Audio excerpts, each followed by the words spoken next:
నా ప్రియమైన బిడ్డా, నా మాటలు జాగ్రత్తగా ఆలకించుము. నేను నీకు ఎన్నోసార్లు చెప్పాను, నీవు నా మాట వినడం లేదు, లెక్క చేయడం లేదు. ఎందుకని? ఇప్పటికైనా పరవాలేదు, నా మాటలు జాగ్రత్తగా వినుము. ఏమిటంటే, నీవు నీ బిడ్డలు భవిష్యత్తు కోసం ఆలోచిస్తున్నావా? నీ బిడ్డల పరివర్తన ఎలా ఉందో గమనించావా? నీ బిడ్డలను మందిరమునకు తీసుకుని వెళుతున్నావా, లేదా ఇంటిలో వదిలిపెట్టి నీవు మాత్రమే దేవాలయమునకు వస్తున్నావా? నీ బిడ్డలను ఎలా పెంచుతున్నావో ఎప్పుడైనా ఆలోచించావా? నీవు చిన్నప్పటి నుండి నీ బిడ్డలకు భయము, భక్తి నేర్పించకపోతే వాళ్ళు చెడిపోవడానికి చాలా కారణాలు కనపడతాయి. ఒక సామెత చెప్పినట్లు, మొక్కే వంగ లేనిది మ్రానై వంగునా అని అంటూ ఉంటారు. అలాగా నీ పిల్లలను నీవే చెడిపుతున్నావు. కాబట్టి ఇప్పటికైనా కళ్ళు తెరిసి నీ బిడ్డలను జాగ్రత్తగా పెంచుము. చిన్నప్పటి నుండి నీ పిల్లలను పెంచకపోతే పెద్ద అయిన తర్వాత నీ బిడ్డలు నీ మీద తిరగబడి నిన్ను చంపుతారు. కాబట్టి నీ బిడ్డలకు హృదయ పరివర్తన నేర్పించుము. నేర్పించకపోతే నీ బిడ్డలు చెడిపోయి చెడు స్నేహాలు పట్టి నశించిపోతారు.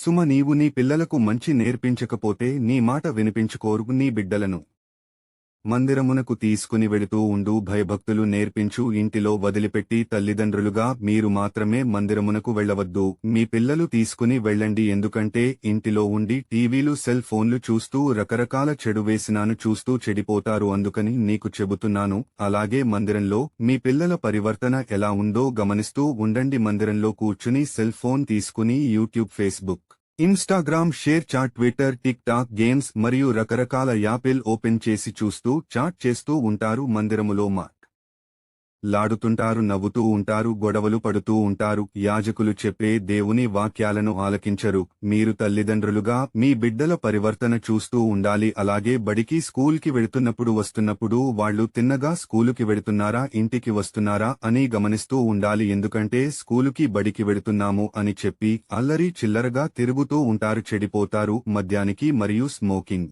డ్రగ్స్ వీటికి బానిసైపోతారు. చెడు స్నేహాలు పట్టి చెడిపోతారు. అలాగే ఇంటికి వచ్చిన తర్వాత పుస్తకాలు తీసి చదువుతున్నారా లేదా అని గమనిస్తూ ఉండాలి. లేకపోతే మిమ్మల్ని మోసం చేసి వాళ్ల మోసపోతారు. గుర్రమునకు కళ్ళుకి కళ్లెము కట్టి బండి తోలుతున్నప్పుడు గుర్రము తిన్నగా వెడతాది. అలాగే తర్ఫీదు ఇవ్వకపోతే గర్వంతో, కోపము, పగ, కక్షలతో నాశనమైపోతారు. నీ పిల్లలు ఎలా నడుచుకోవాలో, ఎలా జీవించాలో, ఎలా బ్రతకాలో నీ పిల్లలకు నేర్పించుము. బైబిల్ వాక్యము చదువు. సామెతలు గ్రంథము 22వ అధ్యాయము 6వ వచనము. బాలుడు నడువవలసిన త్రోవను వానికి నేర్పుము, వాడు పెద్దవాడైనప్పుడు దాని నుండి తొలగిపోడు. నా మాటలు విని ఇక నుండి మీ పిల్లలను జాగ్రత్తగా పెంచండి. అప్పుడు మీ పిల్లలు చెడిపోరు, పెద్దయిన తర్వాత మీకు గౌరవాన్ని తీసుకొస్తారు. ఆమెన్.